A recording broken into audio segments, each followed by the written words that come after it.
আসসালামু আলাইকুম, welcome back to my channel dreamy lifestyle. গরুর মাথার চামড়া কিভাবে সহজে রান্না করা যায় রেসিপিটি আজকে আপনাদের সাথে শেয়ার করছি। আশা করি রেসিপিটি ভালো লাগবে। প্রথমে গরুর মাথার চামড়াটাকে একটু লবণ দিয়ে সেদ্ধ করে পরিষ্কার করে নিয়েছি।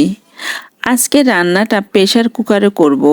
তার জন্য চুলায় প্রেসার কুকার বসিয়ে তাতে পরিমাণ মতো দিয়ে দিচ্ছি তেল, সাথে দিয়ে দিচ্ছি কয়েকটা তেজপাতা ও পেঁয়াজ কুচি ভালোভাবে ভেজে নিয়েছি।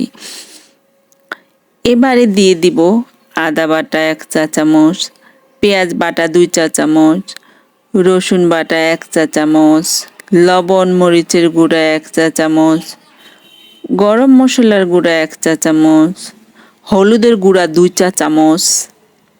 এবার এই মশলা ভালোভাবে কষিয়ে নিয়ে এবার দিয়ে দিচ্ছি গরুর মাথার চামড়া।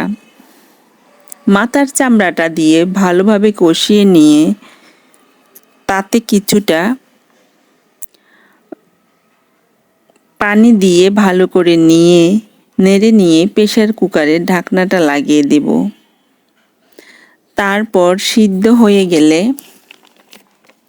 নামিয়ে নিয়ে অন্য একটা কড়াইতে কিছু পেঁয়াজ ভেজে নিব। পেঁয়াজটা ভাজা পেঁয়াজটা গরু রান্না করা চামড়ার সাথে মিশিয়ে দেব।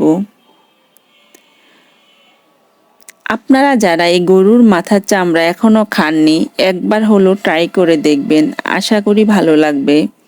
আমার এই রেসিপিটা ভালো লাগলে অবশ্যই লাইক ও ফলো করবেন, আমার চ্যানেলটা সাবস্ক্রাইব করবেন, আমার পাশে থাকবেন, আমার জন্য দোয়া করবেন। আল্লাহ হাফেজ।